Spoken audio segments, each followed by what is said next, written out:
Hello and welcome to Access HE Degree Apprenticeships Live. For the next 2 hours, we're going to be tackling the big questions surrounding higher and degree apprenticeships. These include, what exactly are they? What makes them different from traditional higher education routes? Where can you find them and how do you apply? And what are employers looking for in a higher or degree apprentice? How can you make your application stand out? And what can you expect working as a higher or degree apprentice? My name's Beth, I'm from Access HE and I'll be chairing this session today. To help us answer these questions are firstly Amazing Apprenticeships, who will give us an overview of what a higher or degree apprenticeships are, before we move on to hearing from London's top employers for degree apprenticeships in a range of professions, such as nursing, banking and finance, and computer science. They're all on your screen at the moment. Please note, this presentation was recorded as part of a live event.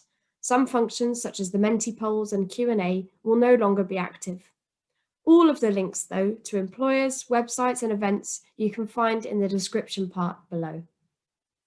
First up on the agenda is what is higher or degree apprenticeships?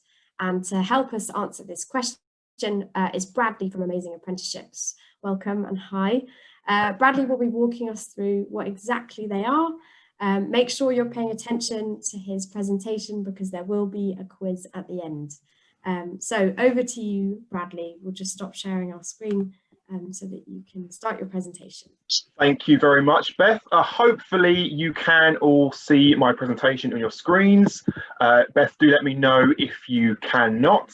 Yep. But yeah, thank you, Beth. Good afternoon, everybody.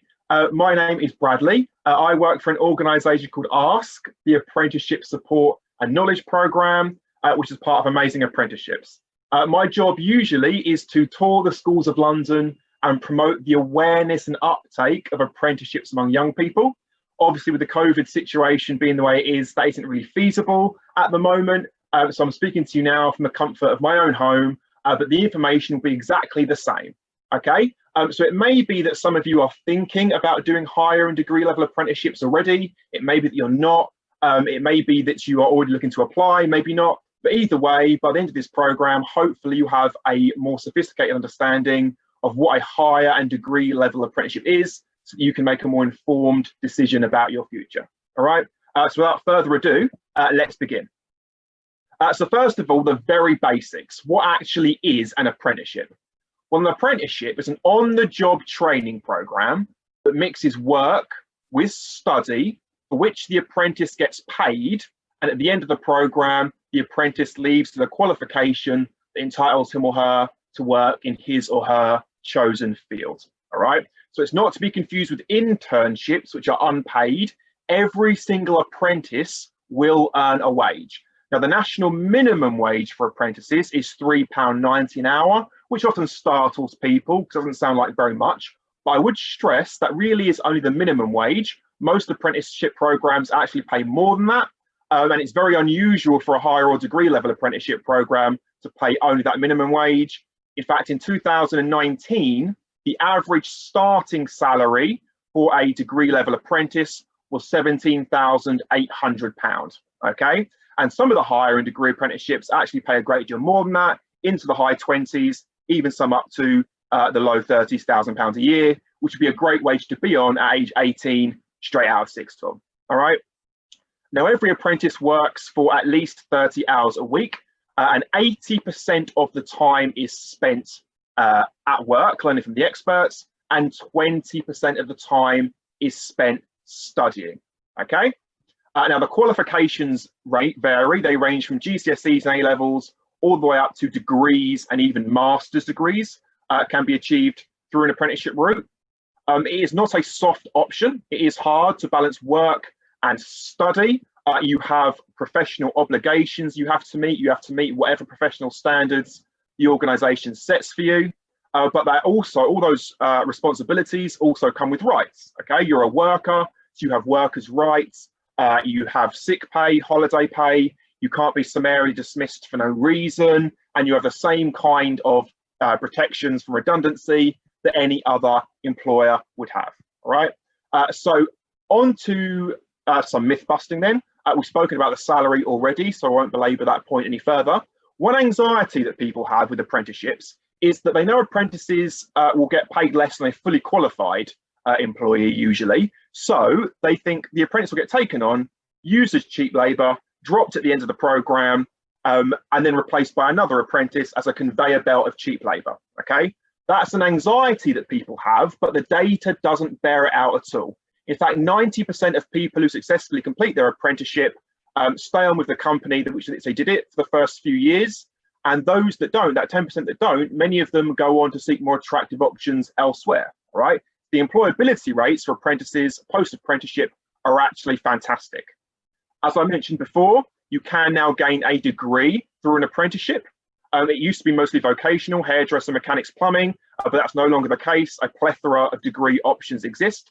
And if you get your degree through an apprenticeship, you do not pay a single penny in tuition fees. I'm sure you know that to go to university, you pay £9,000 a year for the privilege, never mind the maintenance loan you'll have to take on.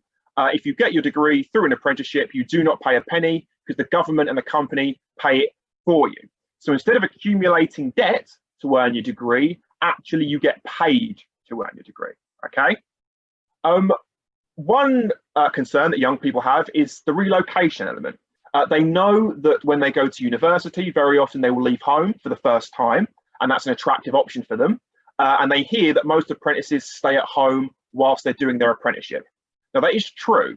To save money, most apprentices will stay at home. However, you do have the option of relocating. Because you're earning a wage, you can make rent, and some companies will actually subsidize you to relocate. Not many, not even most, but some will. So it's worth looking into that. You can relocate as an apprentice.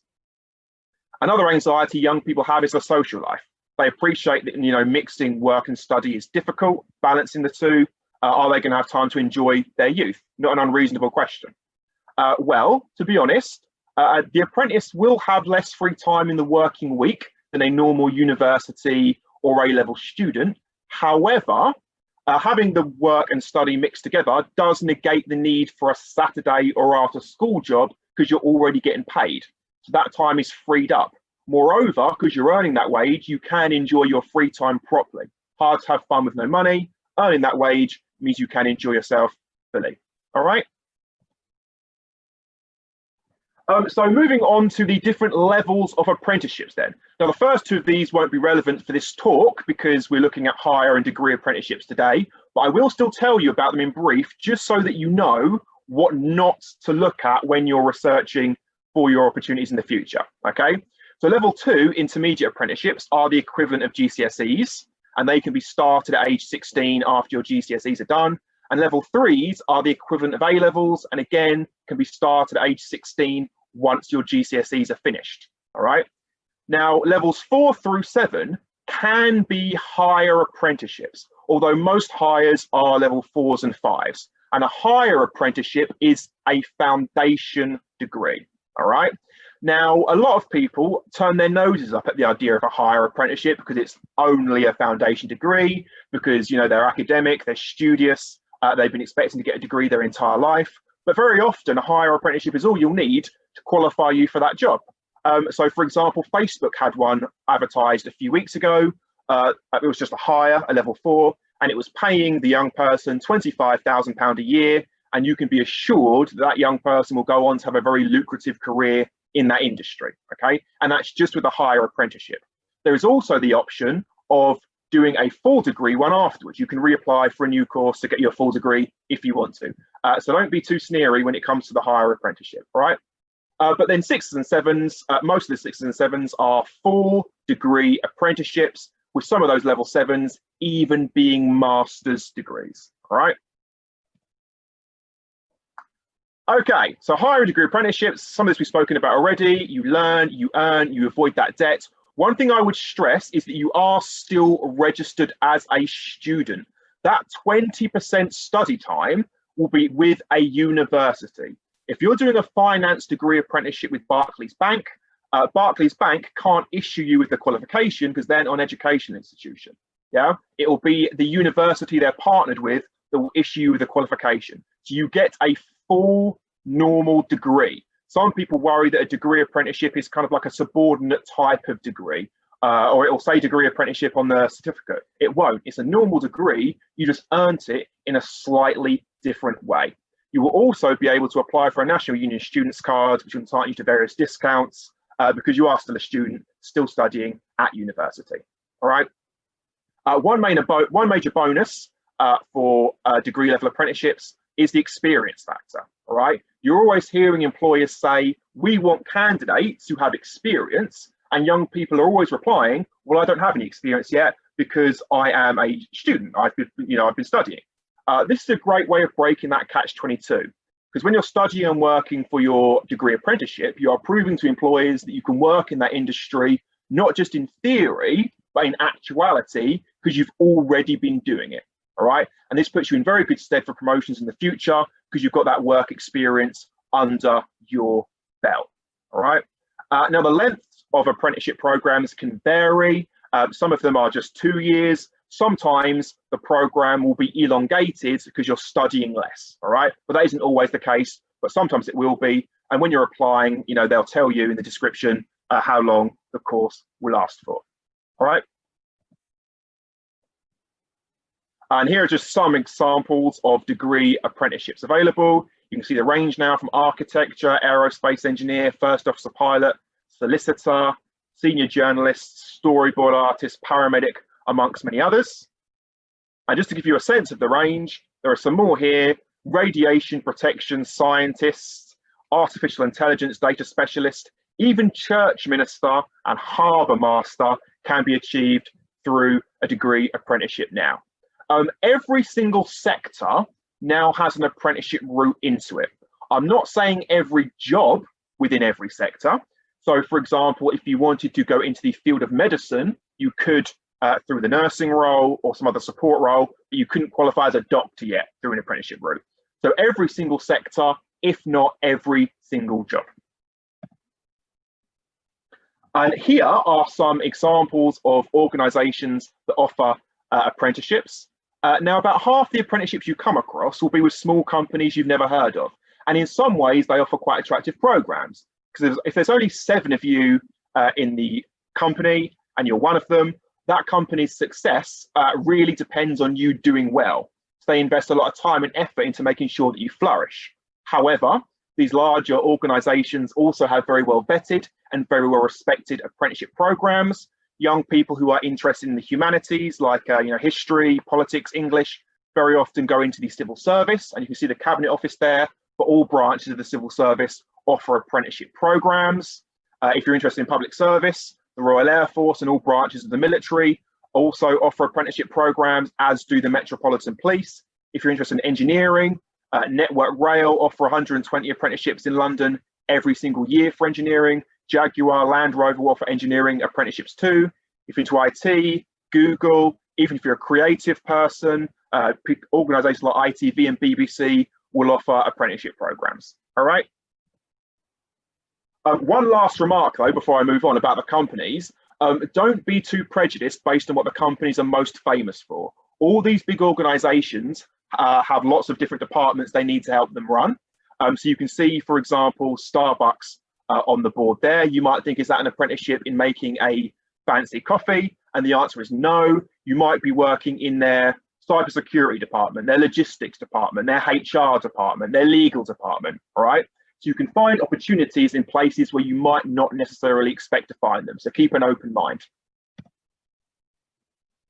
As I mentioned earlier, 20% of your time will be spent off the job learning. In the case of degree apprenticeships with the university, sometimes a tutor will come on site to instruct you. In the COVID era, a lot of it will be online for obvious reasons. A lot face-to-face contact has been rolled back. But in normal times, most of it would be in the classroom, in a lecture hall or a seminar classroom at the university that your program is partnered with. All right. Okay, so moving on to how to find a higher or degree apprenticeship. All right. So the first place to look would be findanapprenticeship.gov. All right. That's findanapprenticeship.gov.uk. It's a fantastic and easy site to use. Once you've created your account, You can put your search in, you just put in a keyword search, whether it's digital or marketing or engineering. You put in your postcodes, how far you're prepared to travel to work, about 10, 20 miles, perhaps more, the level of apprenticeship you're after, and it generates a list for you of all the apprenticeship opportunities that match your search criteria in your area, all right? And you can even hit a bell notification that will allow you to, it will send you emails or texts every time a new opportunity comes online, okay? So that's findanapprenticeship.gov.uk, the largest single compilation of apprenticeship opportunities in the country. But that being said, not every single apprenticeship opportunity will be advertised on findanapprenticeship.gov. Other places to look might include Vacancy Snapshot, which is where a lot of those big name, prestigious brands will advertise their opportunities, like Network Rail, like Royal Mail, like Boots, Google, and so on. Some opportunities will be advertised on UCAS, although it is important to note that UCAS is not primarily about degree level apprenticeships. Other places you can look would include individual company websites, all right? So compile as many different companies that work in your sector as you can, visit company websites, look at the job vacancy sections. You might find opportunities on there to apply for. Social media, some companies will advertise on Facebook and Twitter, but the main one would be LinkedIn. LinkedIn, if you don't know, is a social network platform that professionals use to share expertise, knowledge, opportunities, including job opportunities and including apprenticeship opportunities, all right? So worth creating a LinkedIn account just for job and apprenticeship hunts in the future, I would suggest. And finally, friends and family, which just means word of mouth, really. Anyone you know that works in the relevant sector, have a conversation with them because they might be aware of an opportunity somewhere, okay? Really important to leave no stone unturned because you get all the positives about degree apprenticeships we discussed earlier, that does make it very competitive. So you want to find as many opportunities to apply for as possible. I will just say regarding applications, there isn't one deadline. I'm sure you know that for UCAS, there is a deadline and you apply for universities then.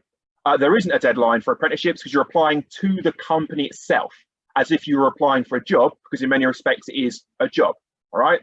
So some companies will advertise in September, find their person in December, even though the opportunity doesn't start until the following September, all right? So you need to be applying throughout year 13 for a degree apprenticeship, because if you apply just in spring and summer term, you'll miss out on some of those earlier opportunities, and you shouldn't be doing that because of how competitive it is, all right? They're advertised in different places, which we mentioned already. Entry requirements will vary. Every employer is different. You will be able to find the entry requirements in the job advert if you go onto the company's website. Apprenticeships do tend to be a bit more flexible grade-wise than a normal degree course would be, all right? That's because the company's looking for a personality fit as well as just the grades. So if your grades are a little lower, but everything else on your application is perfect, you may well still be considered, all right? And application processes will vary from company to company, so it's really important to research the individual companies that you apply to so you understand their application process. You can contact their HR departments if you're still not sure based on their websites. Okay, and that leads me to just about the end of the presentation. Feel free to follow the National Apprentice Service. You can download Fire It Up apps onto your phone. You can follow us on Twitter @apprenticeships. You can contact the National Apprenticeship Service by searching for apprenticeships on gov.uk or by giving that number a call. If any of you have any further questions, oh, pardon me, getting ahead of myself. Also, please do visit amazingapprenticeships.com. There is a plethora of different resources to support you during your apprenticeship hunt, including recorded interviews with apprentices who will discuss their experiences. You can search by field. So if you're interested in engineering, there'll be one by an engineering apprentice on there. There'll be support resources to support you during your interview process. A great deal there. Please do have a look at amazingapprenticeships.com. If you have any questions, please ask your teachers or yourself if you're an individual. to contact Beth. You can forward me any questions and I'll be delighted to get back to you. So all that remains for me to do now is to thank you very much for your time and for your attention, and to wish you all the best of luck in your future apprenticeship hunt or whatever else it is you go on to do. And thank you, Beth. I will now stop sharing. So now we're beginning with the second half of this afternoon, which is all about showcasing your strengths to employers. Here on the call, we have Alison Cork, who's a programme leader in the pre-registration adult nursing course at the University of Greenwich. We have Simon Hawkins, a group talent development manager at Hill Construction. We have Joyce Morris, the learning and development advisor at Warburtons. We have Emma Watts, a senior campus recruiter at Morgan Stanley. Guy Jones-Owen, the Enfield director of Metrobank. And last but not least, Sophie McNamara, the early careers and graduate recruiter at Metaswitch. Welcome to all of you. Now, each of them will be telling you what you can expect as a degree apprentice at their organisation and what they're looking for in a degree apprentice. They'll also give you some inside tips and tricks to help with applications, CVs, and tell you a bit about the working world. After this, we will move on to the last part of the event, which is a Q&A. So if you have a question for any of the employers at any point, write it down on the Q&A part of menti.com. The code is on the screen. It's the same as what you use to answer those quiz questions. We'll try and answer as many questions as we can at the end. Remember, you can upvote questions on Menti, so the more upvotes something has, the more likely it will get answered. So without further ado, I would like to welcome Alison, the programme leader for the pre-registration adult nursing course at the University of Greenwich, to present. So Alison, over to you. Thank you very much for giving me this opportunity, and good afternoon to everybody on the call. So my name is Alison Cork and I'm the programme leader, as said, for pre-registration adult nursing at the University of Greenwich. And at the university, we offer apprenticeships in lots of things, but my particular focus is around the apprenticeship to become a qualified nurse and also the apprenticeship to become a nursing associate. And the entry criteria and what we're looking for in candidates is exactly the same as we are looking for in somebody who comes to a traditional fee-paying route. So we're looking for somebody who cares. We're looking for somebody who understands the challenges that there are working in a modern NHS and feels that they have something to add to that organisation, but also that they have something to add in order to make a difference to the patient's day and in order to ensure that the patients receive the highest care possible. So you have to demonstrate to us that you have the ability to care for others and the compassion to look for others and look out for others in their hour of need. So this will all be examined through your application process, your joint interviews with your employer, and then when we come to the actual shortlisting of your supporting statement and your application form. So I was asked to talk to you today around career pathways in adult nursing. So once you've done your apprenticeship and you are now a qualified registered nurse, what are the opportunities which are there for you? So the career pathways in adult nursing are wide and they encompass a multitude of opportunities. And these opportunities are there for you to put your skills and knowledge into practice when dealing with patients. And really the choice is yours where you want to work in the future. So you could decide that you're going to stay local to home because of certain obligations that you may have, and you could work in the GP surgery which is around the corner to where you live. Or you could decide that actually the world is your oyster, now you have your qualification and you could choose to travel the world on a cruise ship, working as part of the medical team, looking after the people on board. Your nursing registration will also give you opportunities to work abroad in areas such as Australia, America, Canada, Africa, and these are just a few of the countries that you can take your nursing qualification to. And this could be on a permanent basis, so as part of immigration plans and as part of your life plans, or it could be as part of your travel plans. So you can use your nursing qualification to fund your way around the world. So for example, a very close friend of mine took a working holiday to Australia and funded her travel while she was there by working as a nurse as she travelled through the different areas. The thing to remember, which is really important, is that your nurse qualification opens up opportunities for you and it gives you choices in life. So once you've completed your apprenticeship programme, you'll have gained experience in lots of different areas. You will undertake placements whilst you're on your programme in the operating theatres. So you'll see and assist with patients when we're giving general anaesthetics.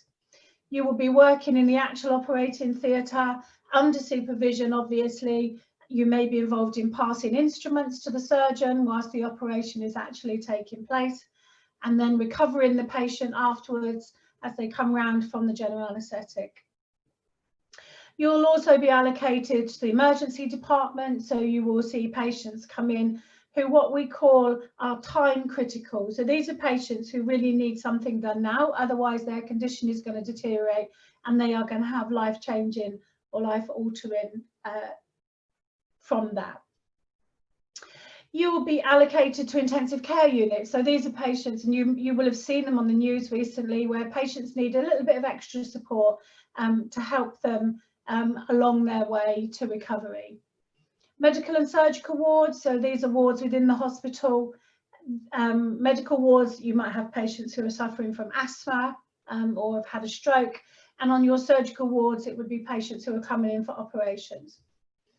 But nursing isn't just about in hospital, it is about wherever in the community, in the wider community, that there are patients. So we have nurses in GP practices, district nurse placements, we have hospice placements, and any other area which is relevant.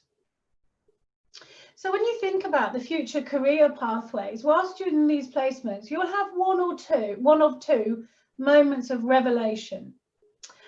So your first may be that you go to an area and you love it, and you can never imagine yourself working anywhere else. And you know this is going to be where you're going to work for the rest of your career. So this is what happened to me.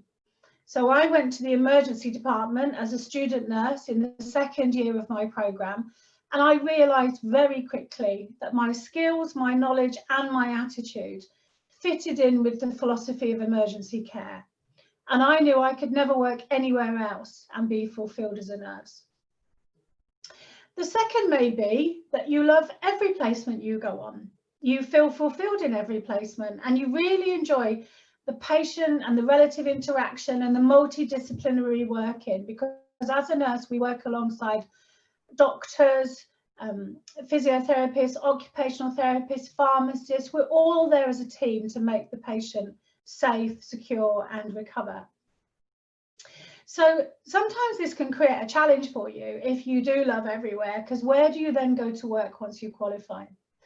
So if you have this experience, you might decide to start on a more general area, so a medical or a surgical ward. So you'll be putting into practice and perfecting the skills and knowledge that you've learned over the course of your programme and settling into the challenging role of a newly qualified nurse. Once you've been there around 3-6 months, you can then begin to look around and think, where do I want to specialise? Where is it that I feel my qualities truly lie? And the advantages of being a nurse is that you can change your specialist career pathway at any point. But it's also important to remember that nursing is a vocation which involves lifelong learning. Learning doesn't stop once you have your qualification, rather it evolves and it moves forward with you to enable you to deliver a higher standard of informed, evidence-based care to patients. So you will want to think about the academic framework which runs alongside your clinical career so that you're addressing both needs. So to use me as an example, once I qualified as a registered nurse, I went straight into emergency care. And I then did a specialist course in emergency care, which gave me my first degree. And I worked there for a number of years, utilising both the academic and the clinical opportunities which were given me. I then decided I wanted to become more involved in education. So I went and did a master's degree in higher education, looking at teaching nurses and how nurses learn. And I moved into the university setting in order to put this into practice. So in comparison to others, my career pathway was very straightforward. But the good thing about nursing is that not one size fits all. We're all individuals and we all have individual needs. And in order to become self-fulfilled in our career, we need to make sure that we meet those needs. So in conclusion, the career pathways are many and varied, as I said at the beginning. If you Google career pathways in nursing, you'll come up with 101 different possibilities of what you can do once you have that qualification. But as I always say to students, it's not what your qualification does for you, but it's what you do with your qualification. And that is within your gift to decide. So thank you very much for listening today, and I hope you found that informative. Thank you, Alison. That was really inspiring. Thanks for your contribution. Now we'll quickly go over to Simon Hawkins, who is the Group Talent Development Manager at Hill Construction. Welcome, Simon, and thanks for being a part of this. Thank you. Good afternoon, everybody. So Hill, you may not have heard of us, and certainly we weren't part of those national companies that were up on the PowerPoint earlier. So we're based out of Waltham Abbey. We're a house developer. We do contracting work, so building homes for housing associations, as well as some quite big private homes. So in terms of size, we're a top 20 UK house developer, albeit just operating in the southeast of England. We'll turn over approximately £600 million this year, and by 2024 we should be over £1 billion. And key to the success of Hill, and we've only been going since 1999, are our trainees. Now I need to caveat, whilst we are very, very similar to offering a degree apprenticeship, we can't legally call it a degree apprenticeship, and that's because a couple of the degrees that we offer aren't currently written as an apprenticeship framework. So our trainee programme is built around part-time sponsored degrees. So our students are on the same degree as privately funded students or degree apprenticeship students in the same classes. It's just the assessment methods are slightly different occasionally during the year. So I wanted to put that up straight. Now it could be that in a couple of years the frameworks are written for things like construction management and we can go to the full degree apprenticeship. But what this means is we're spending over £600,000 per annum just on tuition fees alone. We don't draw any government grant or funding for that. So that is Hill money going into Hill, investing into Hill people, and we focus 110% on making sure that the experience for our trainees is good. So we currently have 118 undergraduates in our programme. That makes up 17% of our entire workforce.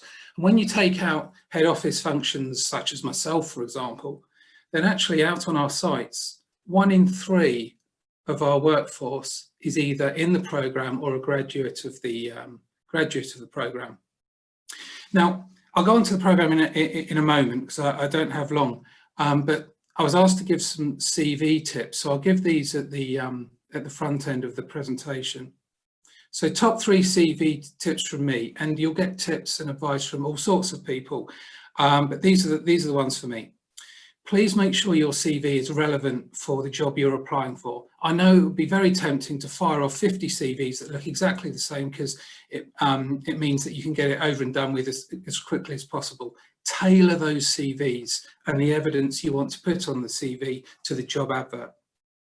Ensure your CV is up to date when you send it. Clearly, once you send it, you can't update it unless you contact that employer.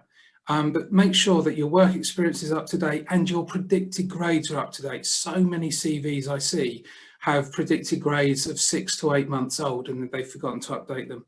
And finally, proofread it. Ideally, ask someone else to have a look through as well. Check for errors. And I'm specifically looking at spelling.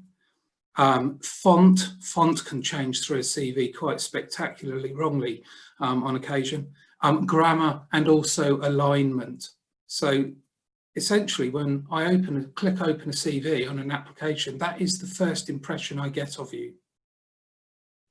So what are we looking for in general at Hill? Well, obviously a lot of it's influenced by me because I do the recruitment as well as manage the programme, but I'm looking for independence. Whilst I love to hear from parents and I want to know that parents and carers are there to support you, it's the applicant that I want to hear from. So communicate yourself as opposed to asking a parent or guardian to make the approach for you. We look for our trainees to take the initiative.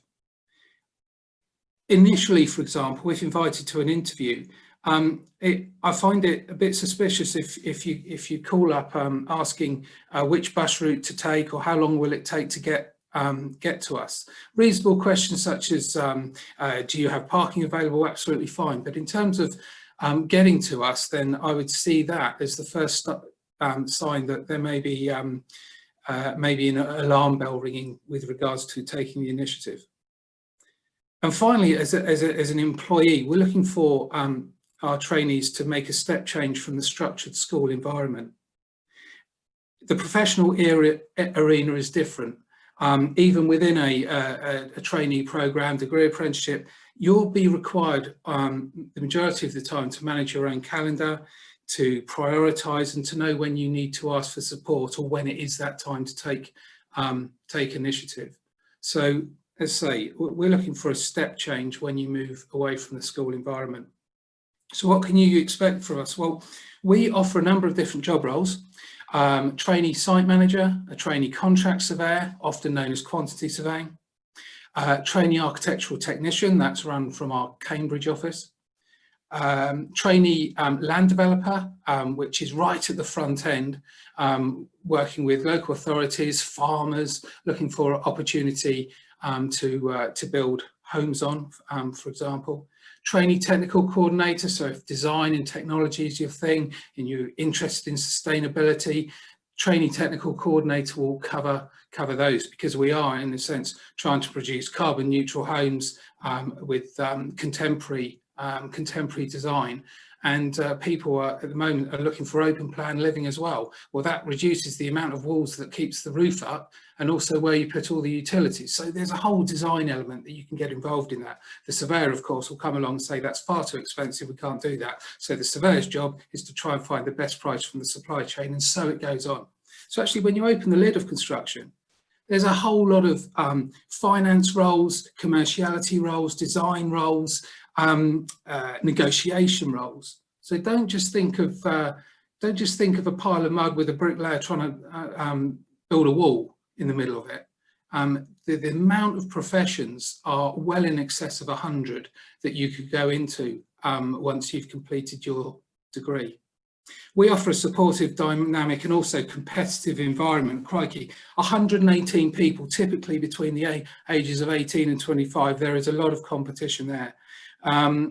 We are always looking to assess people's individual performance, but by default almost, you're looking to see who is rising above the rest.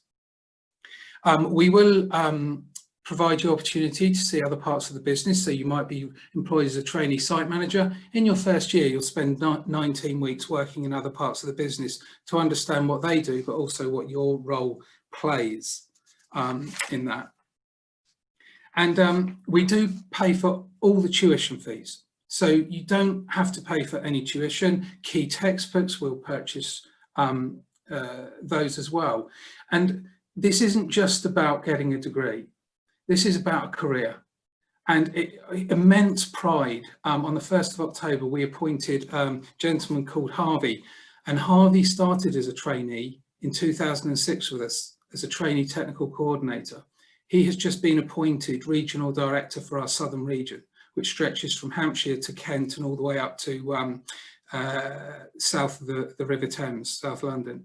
So a huge achievement, not just for him, but for everyone that's contributed to Harvey's success, in that he's one of the most senior people in our business at the moment. I always said that I'd end up working for one of the trainees that I've recruited, and that has been the case. Very briefly on recruitment timescales, we recruit from January onwards, so we allow the UCAS process to conclude, and I will advertise our positions on our website around the 3rd or 4th week of January, with a indicative closing date of the 22nd of February. I will select people to take an online assessment at the beginning of March, and from those there'll be a shortlisted candidates for interview. Those that are still of interest to us will sit at a second interview in April, and we seek to make our job offers by the end of April. I would say that for some positions which are harder to fill, those timescales may flex. But I'd also say I don't expect you to have written all of that down straight away, those of you interested. There is one email address that you can send any question that you have for clarification on any of this, and I'd encourage you to do so. It comes direct to me, this email address. It is trainees@hill.co.uk. That is trainees, TRAINEES, @hill.co.uk. But you'll be able to find that on the management trainee page of our on our website by just putting Hill into a Google search engine. Either us will come up top, or an actual geographical hill.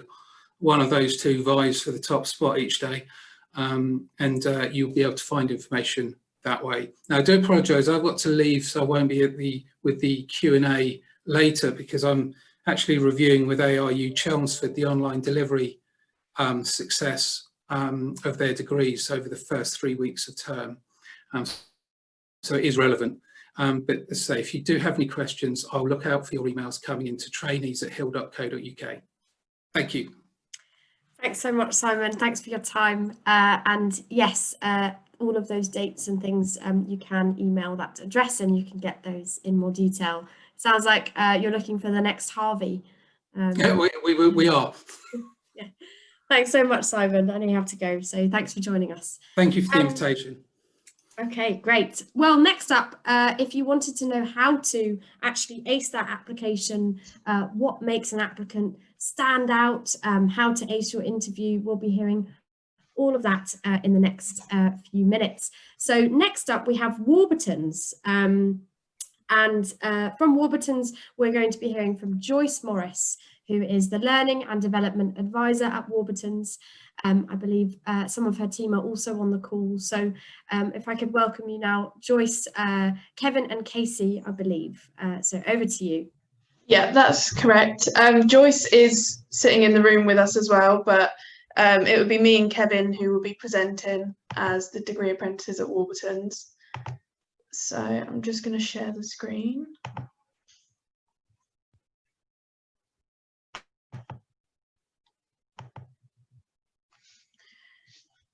So at Warburtons, we offer many different types of apprenticeships, including the food technologist, the engineering, the health, safety and environment, and also the business degree apprenticeship.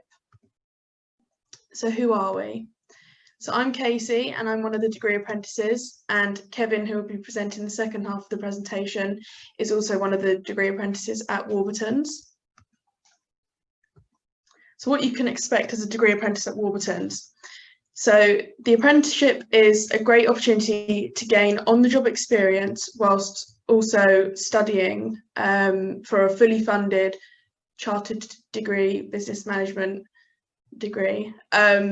And you'll also be earning a salary as well as attaining the degree, and you'll receive all the benefits of being an employee.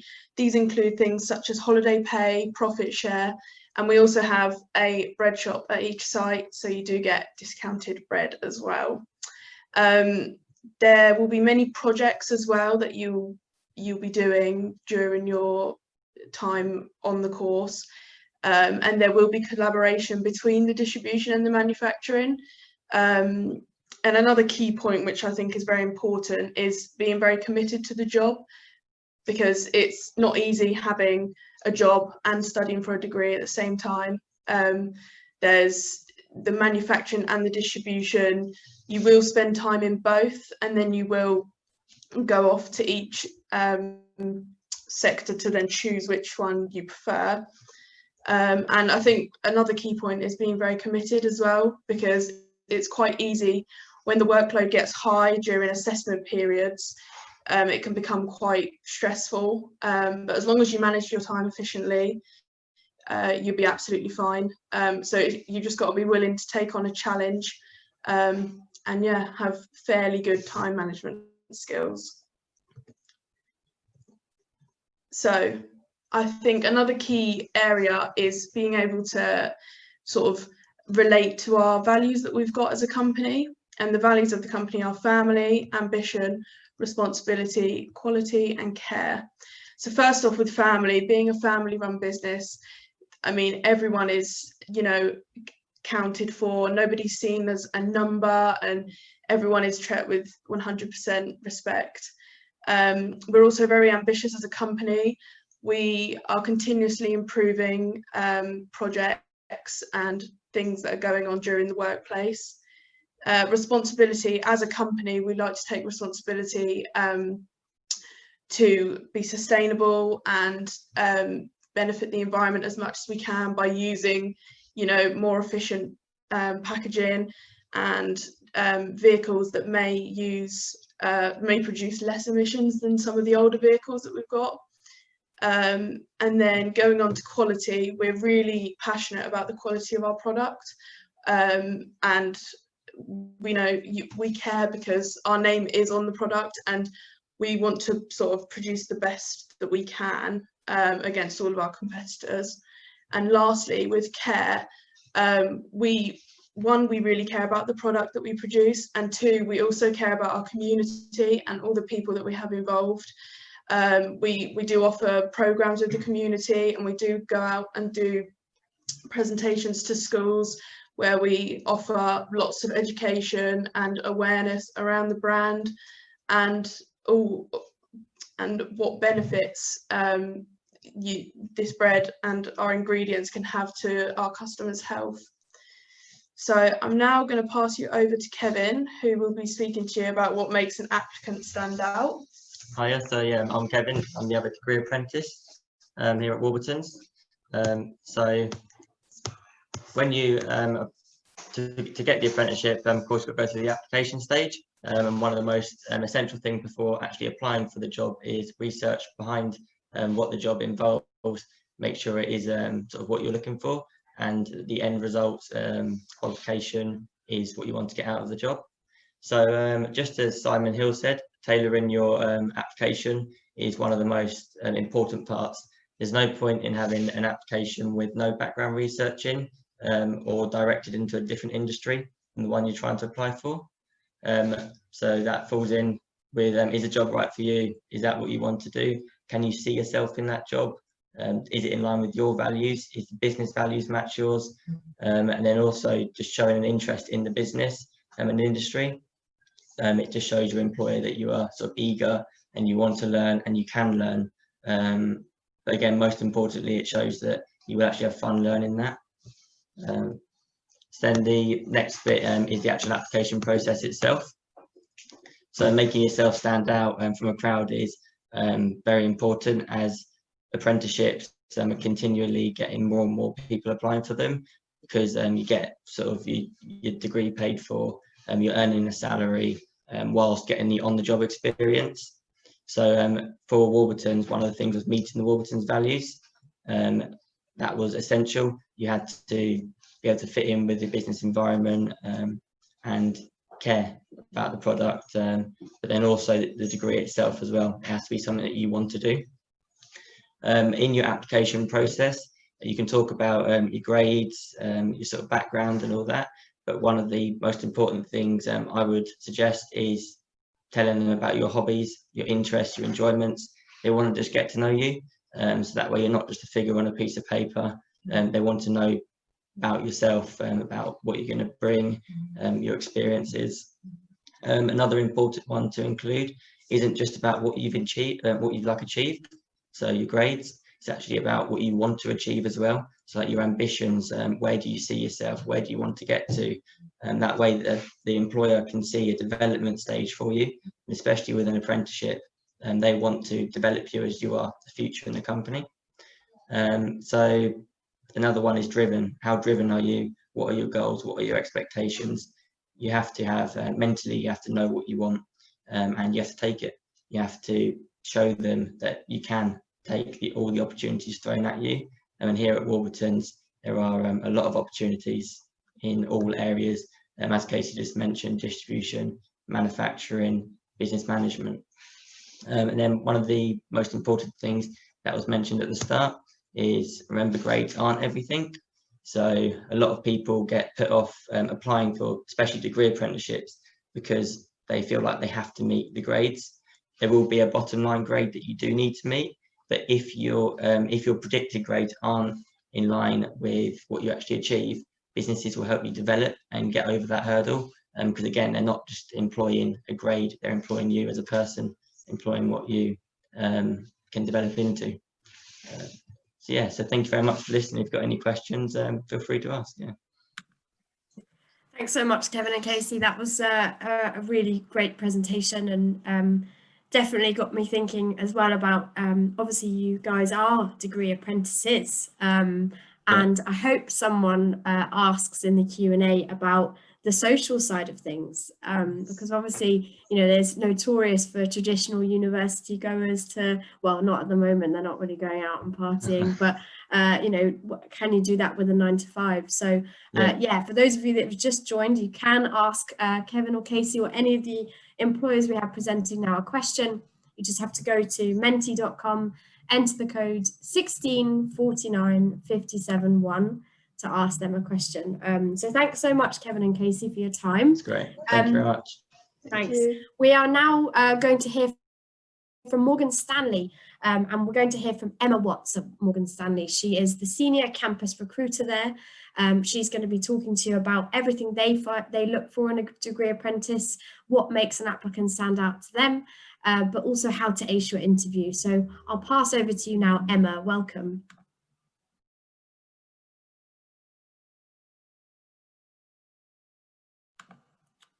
Oh, is Emma here? I'm here, sorry, that was just on mute, so I don't know, I wasn't able to unmute myself, sorry about that. Hi everybody, thanks very much for having me, and happy to go through all of the hints and tips with regards to acing your interview. But before that, I'll go into a bit of detail about what roles we have here at Morgan Stanley, and just to see if any interest with you and what we look for in our candidates when applying to these roles. So we have lots of different roles here at Morgan Stanley with regards to our apprenticeship scheme. So we have a finance apprenticeship that we're recruiting for, a technology apprenticeship, and an operations apprenticeship as well. So for these individual apprenticeship opportunities, you can apply directly on our website. Lots of the information is very similar to the other colleagues that we've just heard from with regards to submitting your CV and cover letter. We then ask you to complete an online test. This would be a competency-based test where we would then be assessing your numerical skills and then asking some interview questions at this stage as well. If you're successful through this stage, then we only have 2 interview stages. So we, as a campus recruitment team, are really interested and wanting to make sure that all of our candidates succeed to the best of their abilities. So we really want to help you along the way of the process as well. So we will provide you with lots of hints and tips on how to get you along that process and how for you to exceed. So we have 3 main apprenticeship roles here at Morgan Stanley, as I've just gone into in a bit more detail. But we also have 2 early insight programs as well, which isn't a full apprenticeship program, but it is also It's also an insight into our banking industry for you to get a really good understanding if this is what you're interested in. You get to hear from lots of different people from across our business and really get a good understanding of who we are as a company and the type of roles that we have. So this would be over the course of a few days. But as I say, it's a really good way for you to learn and develop and get lots of skills and abilities before going through our apprenticeship program. So it's a really good insight. So we have a step in, step up program. And this is for our investment banking division and also our technology division also. So really good opportunities if you're not sure on what kind of role you want to go into, but you have an interest in banking, then our early insight days are a really good way for you to get a good understanding of what our apprenticeship will entail. So I'm going to mainly just focus on hints and tips with regards to our recruitment process and what I think is a really good way for you to get a good stead and make your application stand out from the crowd. So following on from what our colleagues previously have spoken about, all have really good hints and tips with regards to making sure that you're standing out in your CV and things like that. But I'll probably go into a bit more detail with regards to the interview sessions and how to excel through that perspective. So 4 main points that I would really focus on when excelling in an interview is your story, your personal brand, your interests, and then the firm culture and core values of who you're applying to.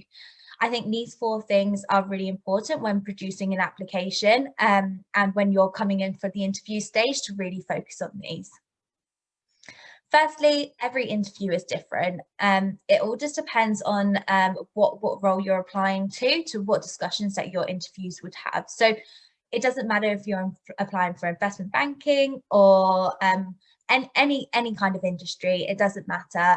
This is all really good hints and tips that will help you along the way. So just having a good understanding that every interview is different. Your discussions will depend on the job that it requires and who you are. So what I would suggest is anticipating the questions that they may ask you by reading through the materials of the job description and understanding what skills are required to do that role. Once you have a good understanding of that, that's when you're then going to be able to relate your experience to those particular questions and be able to come up and present that when you're having your interview. Also, enjoy your conversation, be honest and don't be afraid to show the real you. It's really key that you are really open and honest throughout your recruitment stages, especially within the interviews. We really want to know who the real you are. We want to have people who are diverse. We want to have lots of people who have come from all different backgrounds. So you don't have to be the stereotypical investment banker or whatever role you're applying for. If there's something that's different about you, showcase that. Lots of different companies want diverse candidates to come into their pool. So don't be afraid to show the real you and be open and honest throughout your conversations. So going on to your story. So I think this is really good just for you to understand your strengths that you're trying to articulate to get your skills and to be able to showcase that in the areas that you want to develop throughout your interview. So answering each question as best as you can. Employers completely understand that candidates may not answer the right questions throughout the interview. People may be nervous, people may just not have an answer for that particular question, but don't be afraid to just say, unfortunately, I don't have an answer for that, or you can try and relate it to something that's very similar that you've gone through. As I say, be open, be honest throughout the question. We're interested in how you would work through that scenario without just giving up and not understanding on how you would move forward with that. Interviews can be a real mixture of processes. They can be competency based, they could be strength based, they could be skilled, depending on what role you're going for. There could be technical ability for that. So just as I say, making sure that you're really prepared to understand how to present on that particular interview, and you've had enough preparation to back up any of your skills and experiences that you can bring to the table. As I say, be prepared to talk about your past experience and demonstrate why you would be an ideal candidate. As I said, previously, present a diverse background of the experiences that you've had, that will make you stand out from the crowd, whether that's you've had previous work experience, you've taken on any extracurricular activities or any projects, anything at all. I think that would be really important for you to showcase at that stage. And moving on to your personal brand, we all have a personal brand, and this is what makes us all unique. So that is what is really important, to try and showcase that to your interviewers. Lots of interviewers meet several candidates per session, so it's really good for you to understand what would make you stand out from the crowd. Make sure that you're presenting yourself professionally, be conscious of your body language, and maintain eye contact as well. Smile and enjoy your interview. I know interviews can be quite, you may be quite nervous throughout your interviews, but it is a really good learning experience, and you always learn from interviews. So just try and enjoy the process as much as you can. With your interests, so this is a really good way, as I said previously, to show why you would stand out from the crowd, but it's also a good way for us to align your goals and expertise as well. So it's a really good way for you to express your interest to the interviewer who is asking the question, and be able to relate back to any of your skills and experiences that you have been able to present forward. And then finally, our firm, the firm that you're applying to, and their culture. So lots of firms look for people who are going to be able to really integrate well within their culture and really actually respect their core values as well. So being able to familiarize yourself with the firm's core values and history and principles is a really good way for you just to get that extra bit of confidence when you're having your interview. Making sure that you're in line with lots of the core values that the firm presents is a really good way for you to be able to then have conversations with the interviewer about that as well. And then lastly is ask questions. Always ask interviewers questions with regards to at the end of the interview. It's always a two-way street in an interview, and it's always a really good opportunity for you to understand if this is going to be a great company for you to work in as well. So please come with lots of questions. People want to know lots of things about you as well, but likewise you need to find out lots about the company that you are going to want to build a career in. So come really prepared with lots of questions throughout the process. And I think that's everything from my end. I guess if you have any questions in a bit more detail with regards to our actual apprenticeship roles, I can share our online our online careers page with the team, and they can circulate that too. All of our roles are available online and are actually live at this moment in time. Our deadlines are January 2021, so we'd recommend if you are interested in any of our career opportunities, then have a look online, reach out to myself. I'll be happy to answer any questions that you may have with regards to the recruitment process, and hopefully help your application along the way. Thank you.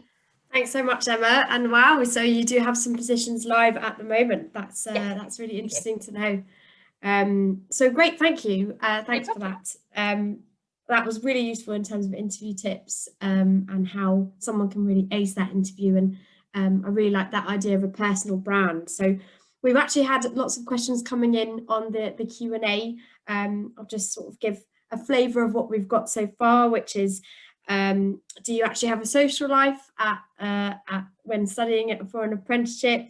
Are any of you offering virtual work experiences this year? Will I need to write a personal statement if I want to apply for a degree apprenticeship? And talking about experience relating to the degree apprenticeship. So just to give you all employers a flavour of what is to come up in the Q&A at the end. But we're not actually over yet. We are now going to go to Metro Bank, where Guy Jones-Owen, who is the director of the Enfield Metro Bank branch, will be talking to you about what he looks for in a degree apprentice, but also giving you some hints and inside tips all about the working world. So Guy, over to you.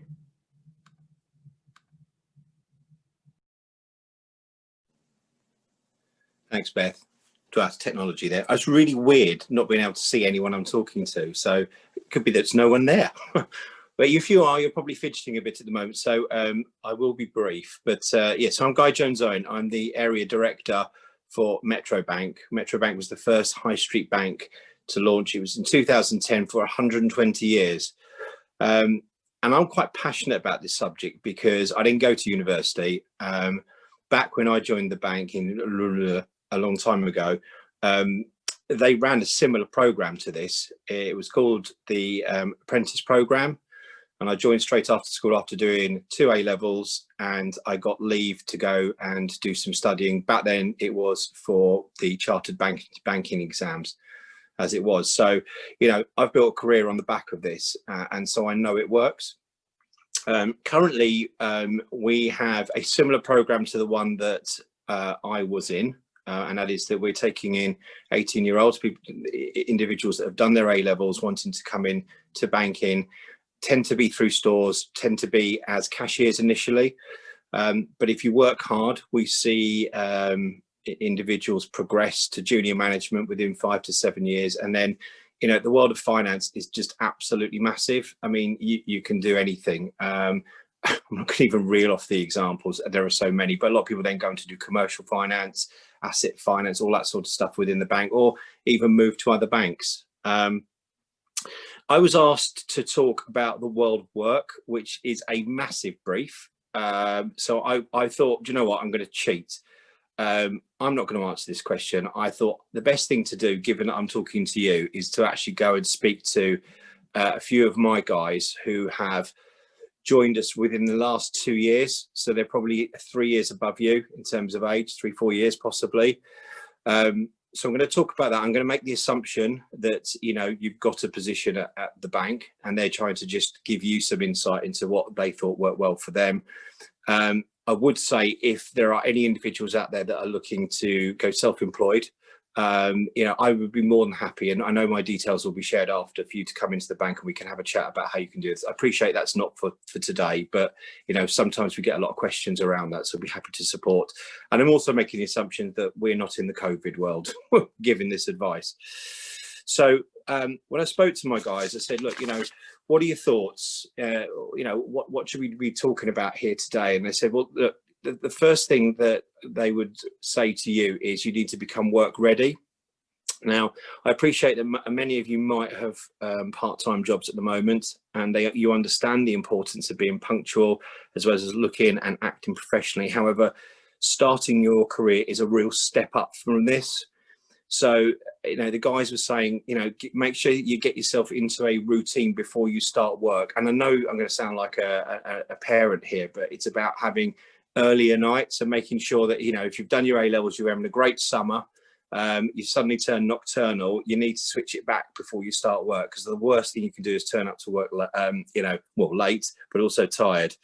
It's also quite stressful starting work, so make sure you've planned. And I know it's another small thing and it might seem simple, but make sure you've planned, that you've got, you know, all the relevant attire that you need for your work. It might be that your workplace provides you with uniforms or shirts, so make sure you've got all that sorted, so, you know, you're organized for the week ahead.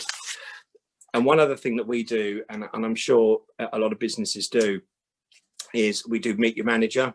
And so before you actually start and enter into the workplace, it's a really good opportunity, really good idea and opportunity for you to come along and meet your line manager, find out what's expected of you, you know, on the starting day. Good opportunity to meet the team, and maybe a good opportunity to have a tour of your workplace as well. Makes it a little bit less stressful. The second point they said was, look, you know, in the first 6 months to a year, an organisation will invest a lot of time and money in you. And the expectation is that they won't actually get that much back because you're training. And their view is, you know, take advantage of this time. You know, a lot of money goes into to training new startups. It might seem really relatively straightforward to you, having completed A-levels. You know, some of the stuff that you do, what we call statutory training, health and safety and all that sort of stuff, might look really easy, but, you know, don't underestimate the importance of the first 6 months and that training. You know, because full completion of it will really help you in your orientation in the workplace. The third thing they said was about getting a mentor. I don't know if anyone knows what mentoring is. My guys felt this was really important. You know, when you're relatively new, it's easy to feel lost and a bit unsure, and possibly even a bit out of your depth. Most organisations offer some sort of mentoring assistance to new colleagues. I myself mentor, and it's a great privilege to do so. Mentors tend to be more experienced colleagues with sufficient knowledge and expertise to give reliable advice and insights. It's not about mentors, it's not about giving you the answers. It's about sort of, how would I say, helping you to think and arrive at your own conclusions, if that makes sense, by exploring ideas. My guys really value this, and actually I had a mentor when I first joined the bank as well, and I valued it as well. Continuous professional development, right? Yes, continuous professional development, another important point. Now, when you join the workplace, you'll have done some qualifications, you will be in on-the-job training as well, possibly, but CPD, as we call it, is something different. It's about understanding your industry. And there is an expectation that you will need to join certain meetings or do some online training in addition to your, whatever you're currently doing. And the reason for that is that you need to be completely, au fait about what's going in your industry. I'll give you an example. Very recently, you might have heard that the government was supporting small businesses with something called a bounce back loan. And now I've done about 3 or 4 seminars, or joined 3 or 4 seminars to really understand how it worked, what the problems were. That is called CPD. It's different to undertaking professional industry qualifications. I forgot my teeth today. That's more about the building blocks and for you to progress your career, a bit like this course now. But CPD is very important. And I've also we spoke about a few workplace behaviours, some do's and don'ts. So don't worry about getting things wrong when you start work. It happens to everyone, but do learn from it. And also accept feedback. It's a really difficult thing to do because people take it personally. When someone sort of says something to you, go, hang on a second, I thought I was doing the right thing there. But stop and listen. It's actually something you could pick up when you're with your mentor. Any feedback that you get, we kind of say in the bank that all feedback is a gift. Definitely step outside your comfort zone. It's really how you progress and grow as a person. E.g., if you're asked to make a speech or do a presentation to other members of staff, you might think, well, I don't want to stand up in front of everyone and say something, but do try and really force yourself to do it, because when you've done it, the feeling of just, it was just absolutely amazing. And so try and push yourself outside your comfort zone. Don't be late. Be punctual. One feedback, the feedback we get from our customers is what irritates them the most is if we're ever not punctual to a meeting. So just bear that in mind, and don't ever be afraid to seek clarification on something. It's not an easy thing to do. It sounds easy, but if you don't understand something, ask. Honestly, we would much rather, as a management team, have colleagues asking me and just getting clarification on something so we did it right first time, rather than just going away, doing it wrong, and then it causes more problems. And always be fair and equitable to your colleagues, is what I'd say, because you never know, one of them could end up being your boss, and that's happened to me before. The final thing they said is don't be afraid to find out what your reward is. When you join a company, take time to understand how the company rewards you. I was absolutely amazed last week to talk to 2 of my colleagues who didn't understand or didn't know that we actually did a dental plan for them, and you could get a ride but we were part of the Ride to Work scheme. I always think that everyone knows, and I always think I know, but actually they were saying, do you know what, it's something that we should take more time to look at what our companies want to do for us. So look, that was kind of a very brief 6 points in sort of the world of work from colleagues who work with me who have left school within the last two years. And if you have any questions, I may not be on past 4 o'clock. I'll be more than happy to ask, and I know my details will get taken and shared with you all anyway. But have a great day, and a great thing to be doing as well. Thank you. Thanks so much, Guy. That was really, really useful. And we have had a few questions about running your own business as a degree apprentice. So that aspect of self-employment might actually be really useful to discuss before 4 p.m. when I know you have to shoot off. So we won't go over time anymore. We're going to go on to our last employer now, and then we will get your questions answered. So last but not least is Sophie McNamara. She is the early careers and graduate recruiter at Metaswitch. She's going to be telling you what they look for in their degree apprentices, but also a bit about covering letters and do's and don'ts with those. So over to you, Sophie. Hiya. Hi everybody. Yes, my name is Sophie. I'm the Early Careers and Graduate Recruiter at Metaswitch. So in case you haven't heard of us, I'll just give a really quick overview. So we are a software engineering company based in Enfield, who have recently been bought out by Microsoft. So it's a really exciting time for you to come on board as an apprentice at the moment. Lots going on, lots of new stuff to get involved in. So we recruit software engineering apprenticeships. So obviously you don't need to have any prior experience. All the training is provided in-house on the course. 80% of the program is based internally in the workplace, where you'll be getting involved in live products and services, and then 20% is you'll be studying at Ada College, which is a local technology college based in Tottenham Hale, who we have a really good working relationship with. We've had lots of apprentices that have then gone on to stay full-time with us at Metaswitch, so it's a really good opportunity to get involved in. So in terms of the actual cover letters, obviously I think cover letters are kind of overshone a bit. I think a lot of candidates think that as long as you have a good CV, that's all that the employer looks for, whereas cover letters are the first opportunity where an employer gets to meet you technically through a letter. So it's always putting across your first impression. So I've just jotted down here a couple of do's and don'ts, just from my experience, because in my role I look at cover letters every single day. So first of all, you need to obviously point out why you will specifically want to apply to the apprenticeship you're applying for. Obviously we appreciate apprentices won't have much actual work experience, but you will have some key skills that you can implement into the workplace. So if that's anything from, you know, you really enjoy doing your math GCSE or A level, or even a hobby that you did in your spare time that will give you the skills to learn in a workplace, just make sure that that's really written out well in your cover letter, as it is the first impression. So first impressions always do count. With the cover letter length, so I see all different lengths. I see literally one line right up to about 2 or 3 pages. I'd say there is no sort of specific correct length, but I would definitely say a couple of paragraphs on a page should be enough to get your point across to the employer, why they should employ you and why you're interested in the role. If it's too long, you may sort of go off on a track and actually lose purpose as to why you're applying for this role, and the employer may say, oh no, they've focused on something that isn't relevant here. So just make sure you're being specifically as possible and not sort of getting too rambly.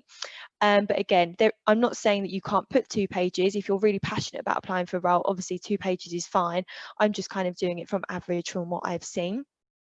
So key points, obviously always try and summarize your key points from your CV, because your cover letter is ideally your introduction to your CV. So letting the employers know what key skills you're going to outlay into your cover letter itself, and also tailor your cover letter to the specific employer that you are applying to. So I have seen some generic cover letters that candidates of all ages, not just apprentices, have taken obviously from Google or cover letter templates, and it just doesn't look as attractive to the employer, because if you're putting your own spin on it and specifically saying why you want to apply to this specific place, it's automatically going to push you higher up on the pile. So just make sure you tailor it to each company that you are applying for as well. And another key thing obviously is to do your research before you write down your cover letter and CV. So obviously if you're applying to sort of 2 or 3 different apprenticeships or roles, just make sure you know exactly what role you're applying for and the key points surrounding it. So obviously always have a look on the company website. So Metaswitch's website has got a whole designated page for the apprentices. It's got all the information on kind of the salary, the benefits you'll be expected, the kind of day-to-day roles, all about the training as well. And it also has a link direct to the Ada website as well. So you'll be able to have a look at the college, kind of see what you'll be getting involved with as well. So we are still taking applications at the moment. So we're looking for a couple of apprentices to join on board in February. So if you are interested, definitely take a look at our website and have a look. I appreciate that obviously software engineering is more of a very sort of specific field to get into, but honestly, it's been so popular recently that we took on 2 in September just gone, and we're now looking to take on another couple in February this year. So it's a really good opportunity to get involved. And I hope here that obviously from all the employers you've spoken to today, you've gathered some skills that you now can take on and kind of work on your applications and go from there. So that's kind of it in summary. Obviously, there isn't too much that you can cover on cover letters, but I just wanted to make sure that it is just as important as your CV. And I think sometimes that gets frowned upon and people just sort of say, hi, this is the role I'm applying for, please find attached my CV. There is a bit more to it than that. So hopefully those tips and tricks have given you a bit more information that you need today. Thanks so much, Sophie. And yeah, I completely agreed. A covering letter is a little piece of you as well on paper. And as you say, it's the first time that you actually meet the employer. So we are going to kick off the Q&A part of the session now. And I am going to start actually with you, Sophie, if I might, because we've had some questions, one of which is, will I need to write a personal statement if I want to apply for a degree apprenticeship? And as you were just talking about cover letters and CVs, I'm guessing that's a no.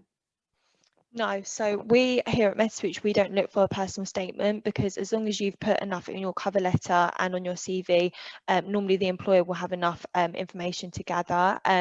We do obviously get a lot of applications, so I think that's why the importance of the CV and cover letter is the first contact that the employer will have with you. So I think it's really good to put across a good impression. But no, we don't look for personal statements. I think as long as you've got a good couple of paragraphs detailed in your cover letter outlining why you want to apply, a bit about you as a person as well, sort of if you've got any hobbies or anything like that, just so that it's not too formal as well, then that's what we look for really. But obviously I'm not sure if other employers are slightly different, but no, we just take on CV and cover letter at the application stage. Okay, great. Thanks for letting us know that. And I guess next, I'd love to go to Alison, because you spoke what feels like ages ago now. We've had some questions about someone who's quite keen to explore nursing as a degree apprenticeship. And they ask, what A-levels do you need to take and what grades do you need to achieve in them in order to do a nursing apprenticeship? What apprenticeships or careers can they go into with health and social care A-level? I know you spoke a bit about the career pathways, but it might be good if you could help us, Alison, with what A-levels you might need and what grade you need to achieve to study nursing.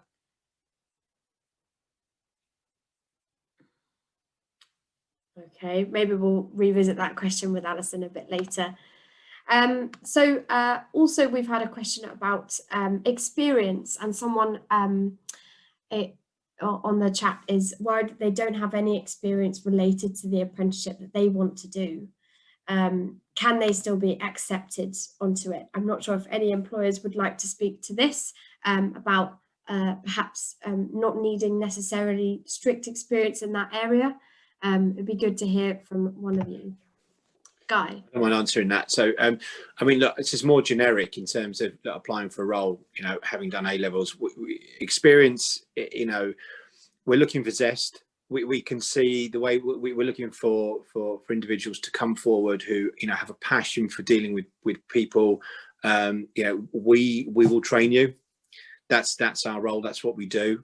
So we're looking for the raw materials, if you like. You don't have to have had any experience per se to come into the bank to start your career, but you do need that kind of X factor. You do need to want to be zesty and have a passion for wanting to help people, and you've got that. We'll do the training.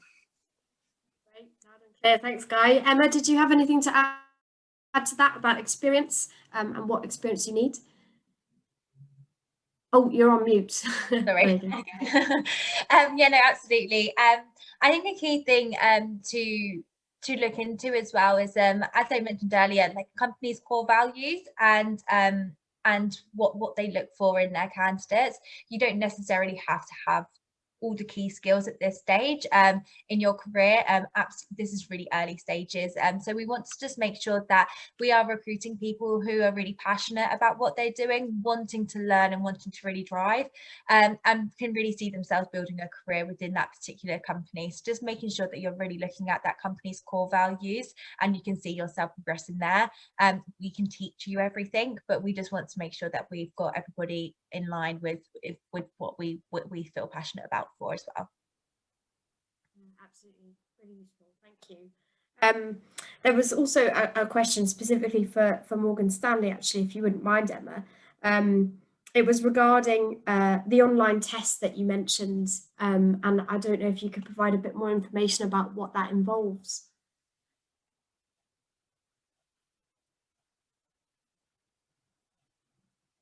Sorry, you're on mute. Sorry, again. I can't unmute myself. So every time I try to unmute myself, it doesn't work. I really do Right. So yeah, no, absolutely. So the online test is a numerical based test, but also at the end it provides more of like a personality test as well, just so that you are in line with what we are looking for as within Morgan Stanley. So the numerical test is just a generic test, and you can find lots of these online that you can trial out and try them out before you apply for the application. We also have some tests on our website as well that you can look into and just have a bit of a trial run beforehand. But the more personality test is also particularly for Morgan Stanley, as we have lots of different divisions in our company. So we have investment banking, we have sales and trading, which is more kind of like stockbrokers. We have global capital markets, we have technology. So I think at this stage you apply to one particular role, but then we want to find out your best personality and where you would then be best suited within the company. So then that's why we do that personality test as well. Great, thank you. I hope that answered whoever asked that question.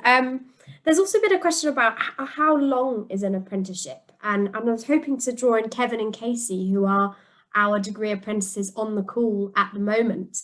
How long is your apprenticeships, Kevin and Casey? So our apprenticeship is 4 years. So at the end of it as well, it's got a bit extra on it, so it's a chartered course as well. The reason why it's 4 years is because at Warburton's they develop you into an active team role. So you will have a lot more work to do, a bit more pressure on yourself. So they give you that extra year to do it, but they can be up to 3 years-ish, 3 to 4 years. Yeah. We heard that at the beginning with Bradley from Amazing Apprenticeships. He said they can last sort of between maybe 2 and 5 years. So yeah, 4 years sounds right in the middle.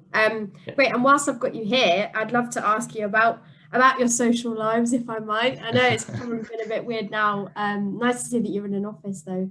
But compared to your friends, I mean, I'm not sure if some of them are studying more traditional degrees. Do you feel like you miss out as degree apprentices? No, I'd actually say it's better.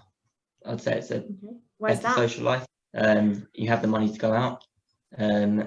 You have sort of like still living at home, so you got no overheads. You still meeting a wide array of new people. You're still going to university. Depending on the apprenticeship, depends if you live at home or at student accommodation, of course. But I commute to uni. You still got all your uni friends there. But again, you've got money to go out, have fun, go on holiday, so you can start really traveling instead of the sort of more traditional traveling like your mid-20s, getting that there. Got holidays booked all the time because you're earning that money to spend. Yeah, absolutely. Yeah. Casey, I wonder with that holiday element, obviously, you know, the big summer holidays in the term for university students, and they get, what is it, a month and a half off. Did you notice sort of maybe going into a working role that you only have a certain number of holidays a year and you can't necessarily do the same as your other friends? Yeah, so I mean, we have, our term dates are quite different to a traditional sort of uni term dates, where we get we'll study for a few months and then we'll have a month off, and then it's sort of like terms, I suppose. But we started in January, and so I booked holiday at work, but it was still during uni time, so I still did my uni lectures on the day whilst I was away. And because of COVID, it's all virtual now anyway. So I was able to do that, and I didn't actually miss anything. But yeah, no, I do think I am jealous of the uni students that do have a big summer break. But at the same time, I don't think I'm very happy with the apprenticeship that I'm doing, and I'm willing to sort of work around all the different holidays and uni term dates and things like that. Great, thank you both. I think one Yeah. more thing to add of the holiday is with uni students, holidays normally go up in price during term holidays, whereas when you're at work, you don't have a term. You can take holiday whenever you want to take holiday, or when it's obviously applicable with your employer. So actually, you can get cheaper holidays, the same holiday, and you take more of them. So yeah, absolutely, yeah. that's really true. That kind of leads on to one fairly cheeky question we've had, which is how much do you get paid a month? And I don't expect you to answer that, but maybe you could just, are you sort of satisfied? Are you comfortable? Can you live your lives how you want them? Yeah. At Warburton's are extremely sort of, I didn't know the figures for the averages and the minimum and any of that. I went in here looking at the degree, the value of the degree, but learning what has just been said earlier on today, Warburton's are over generous. That's Okay, right, yeah. So for those of you that weren't in the call earlier, we found out that the starting rate for a degree apprentice is £17,800 a year in salary. So thank you both for that. That's really useful. No worries. I'm aware that Guy has to leave us shortly before 4. So I wondered, Guy, if you could help us with this next question, which is, can I run my own business while doing a degree apprenticeship? I'm not sure if you have any thoughts on that or any advice for the young people listening today.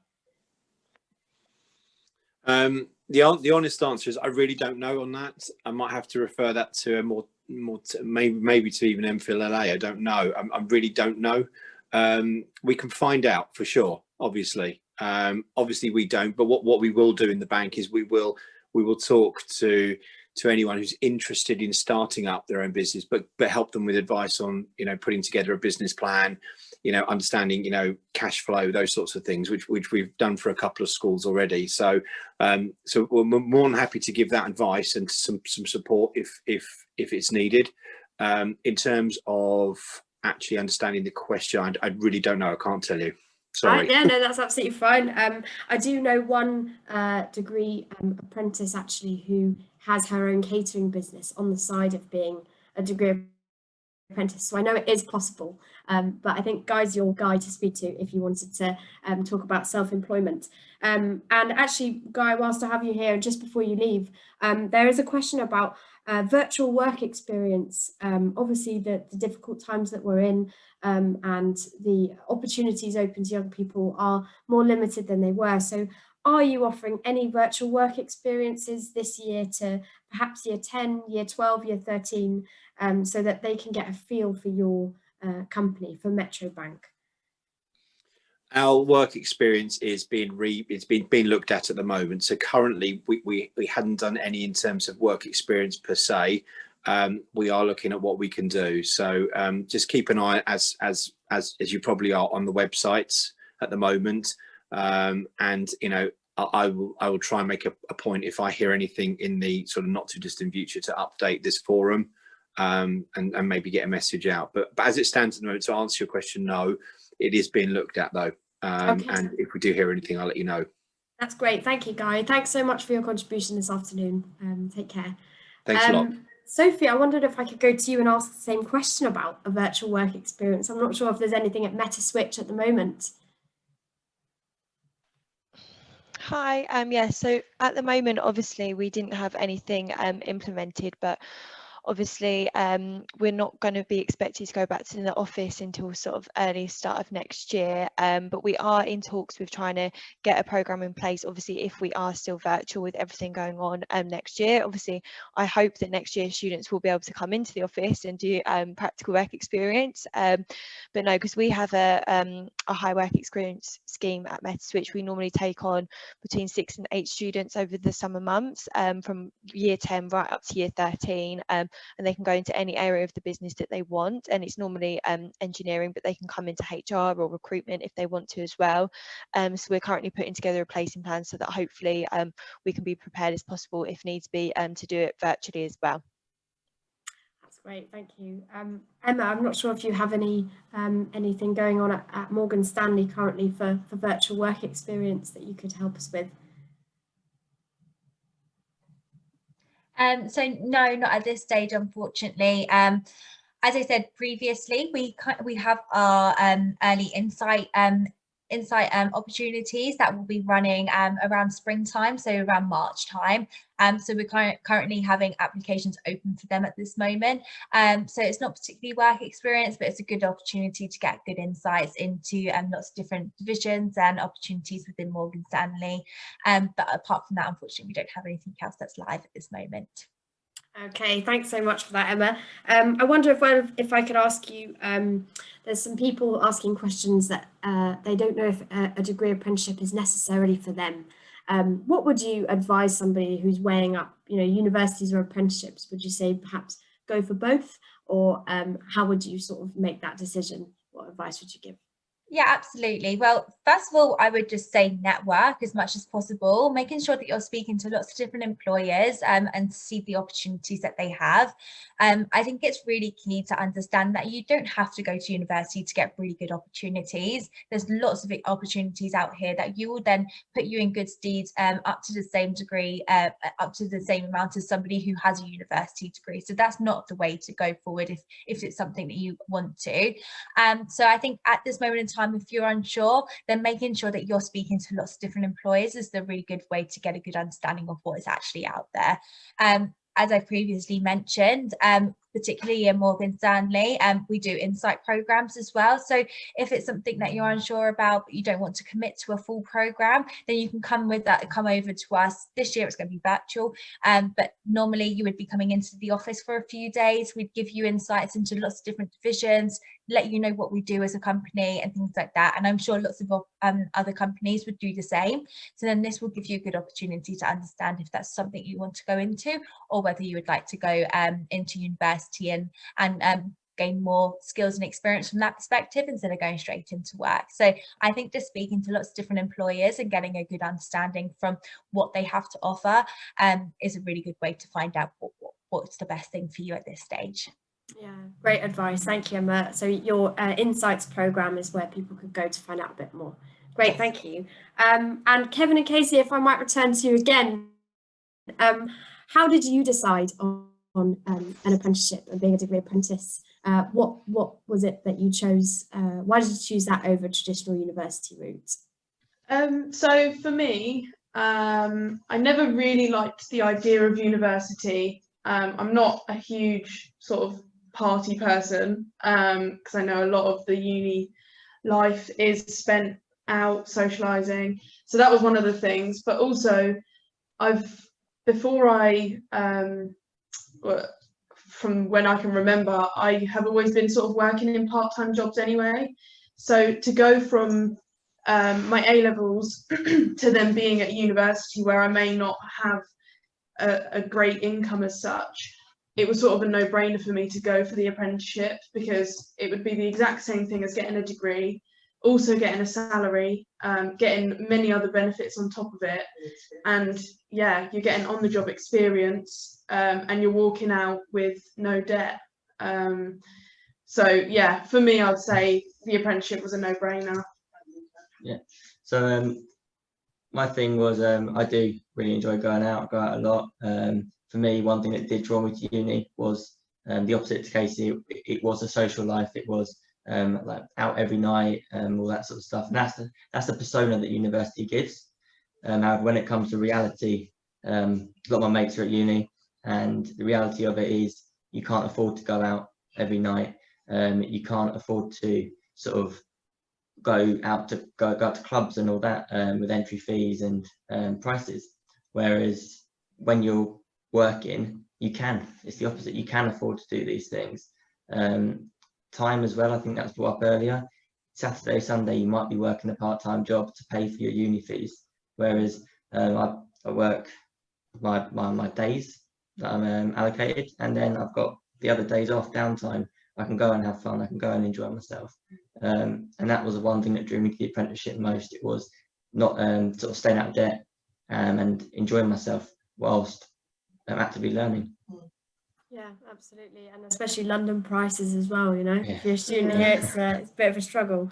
Thank you both. I'm going to try and return to Alison again and see if Alison can answer a question about health and social care And we've had a few questions about what A-levels you need to take and what grade you need to achieve in order to do a nursing apprenticeship. Alison, have you got any pointers for us?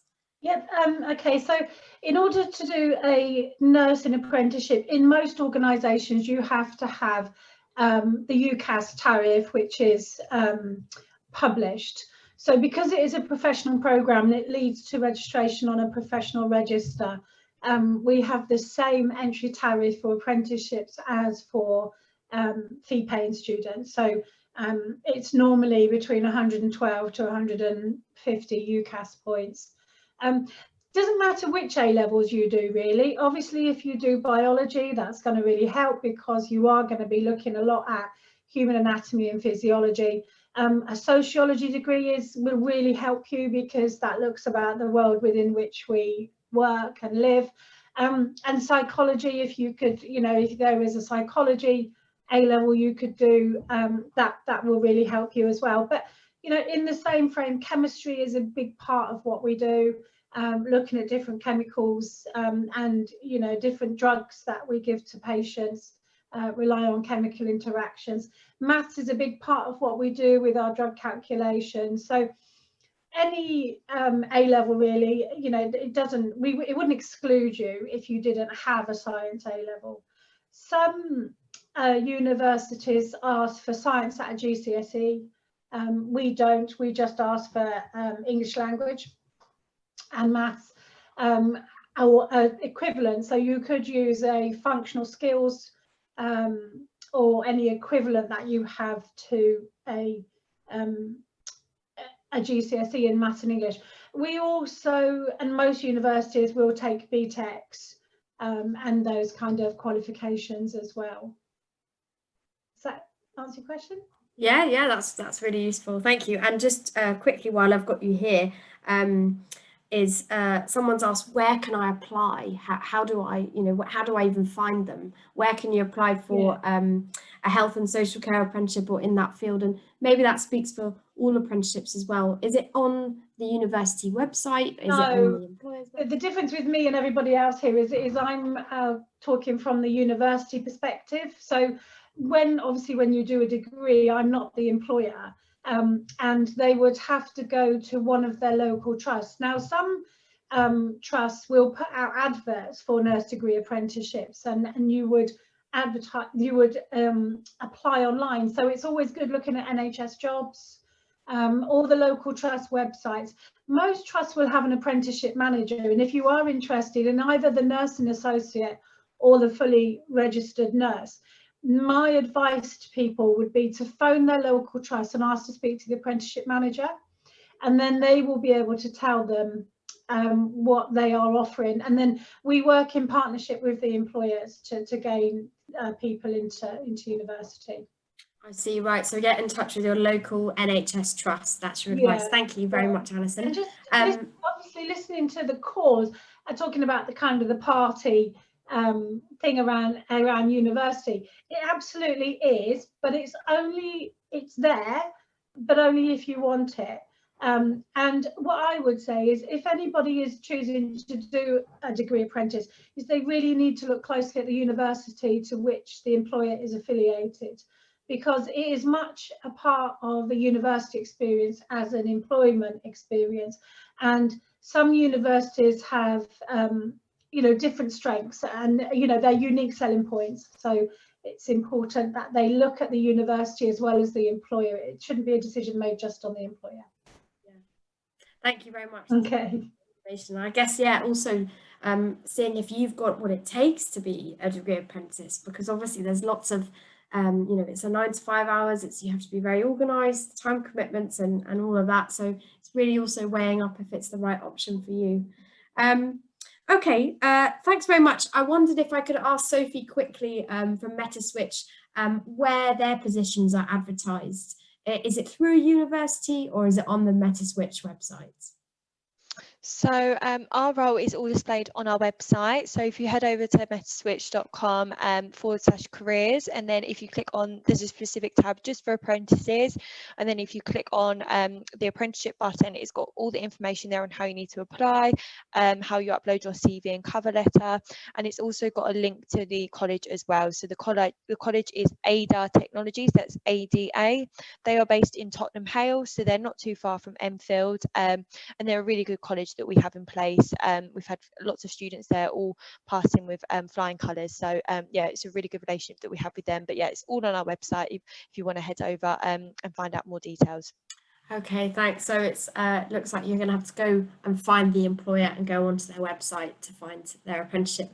Whilst I've got you here, Sophie, there's one more question about computer science. Do you provide a computer science degree apprenticeship? So the only apprenticeship we're doing at the moment is the software engineering apprenticeship, but that is about computer science. So if you're into computer science, all things technology, then this is the apprenticeship for you, because essentially that is what Metaswitch does as a company. We are a computer science company. We help build products and services for telecommunications companies. So it's all things computer science. So yeah, if you're definitely interested in that, although it's called the software engineering apprenticeship, that's just kind of the generic name for it. Yeah, you'll be doing lots of computer science if you come on board with us. So yeah, definitely 100% recommend it if you're into computer science. Okay, great. That sounds perfect because someone's just asked specifically for software engineering. So okay, Metaswitch is your place. I think you'll be expecting an excellent. If they want to email careers@metaswitch.com, that's our generic recruitment inbox, and that's monitored 24 hours a day. So we'll pick up any queries after this event. So that's careers with an S @metaswitch.com. Right, I'm just putting that in the chat now. Okay, thank you so much. There's a question that I'd probably like to go to Emma for. There's a question about BTECs. Do BTECs limit the chances of getting into good apprenticeships? What do you think, Emma? No, not particularly. We're quite open to people's backgrounds and their grades that they have. I think the main thing for us is to show what you're interested in and your drive. We do have our recruitment process also, so to go through our online testing and things like that. But we don't actually have any restrictions to what grades that you have to be able to apply to our role. So that wouldn't be that's no issues for our application process. Great, yeah, that's a really important point. I think whatever you've studied and the qualifications that you have, apprenticeships are very, very open. And as everybody has been saying on this chat today, they will upskill you and they don't expect you to know everything that you're doing. They just want you to come in and be a self-starter. And as you say about that personal brand and really have something about you that can take you further. Exactly. Yeah, great. That's exactly right. Thanks so much, Emma. Cheers. No worries. And thank you to all of our presenters that have spoken this afternoon. We're really pleased for you to have joined us and answered people's questions. And I hope that for the young people that are watching, we have answered a lot of your queries about things. And hopefully you know a bit more now about what higher and degree apprenticeships are, where you can find them, how to apply to them, and what can make you stand out when you do. So thank you to everybody who's joined this afternoon. If you wanted to find out more information about higher education, your study options, your career options, head over to our website. We are at accessheonline.ac.uk. There you can find lots of subject taster courses, you can find HE study options and lots of resources for you to explore. You can also head over to Access HE YouTube, where we've got lots of short clips about studying at HE level and how to decide what you want to study. So thank you so much for joining us today. We really appreciate your time and we wish you the best of luck in deciding your higher or degree apprenticeships. For those of you who are looking for email addresses and contact information, there will be an email sent around with all of those and more for the people who have presented today. So last thing is to just say thank you very much to everybody who's presented. Thank you to those who have joined. We wish you the best of luck and take care.